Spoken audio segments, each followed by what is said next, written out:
So today's October 29th, 2025. For those of you that follow, I did an announcement about the first rate cut for 2025, and I warned everybody that there was a strong possibility that as soon as that cut hit, interest rates would go up. And unfortunately, they did. So here we are a month later. We had another Fed rate cut. And unfortunately, the exact same thing happened again. We have watched interest rates continue to slowly go down, which is awesome. And then the moment that we had that interest rate cut, boom, interest rates shot right up. So I think what's important is to kind of go over the why, right? It's not just the fact that the Fed cuts interest rates that makes interest rates go down, right? In addition to that, even when they do cut interest rates, the cut takes time for it to really affect long-term interest rates. I mean, a mortgage is 30 years long, so they really want to see how the market's going to react.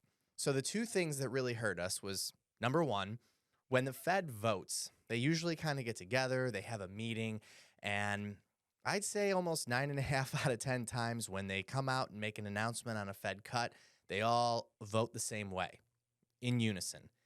This time, we actually had one Fed member that dissented, that basically said, hey, I don't think we should have a rate cut at all, and voted against the rate cut, which, although that is not something that has never happened, it is unusual.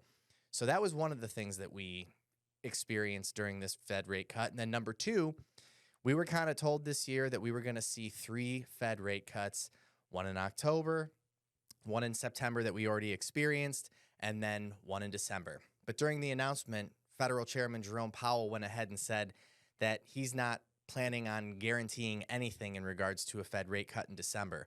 Whether or not they're actually going to do the cut, or maybe they won't at all, just him saying that created a knee-jerk reaction in the marketplace to kind of shoot interest rates up. So hopefully it was just a knee-jerk reaction. Hopefully we see the market adjust. We watch interest rates continue in the trend that they have been in the last couple of weeks, which is headed downward. Fingers crossed.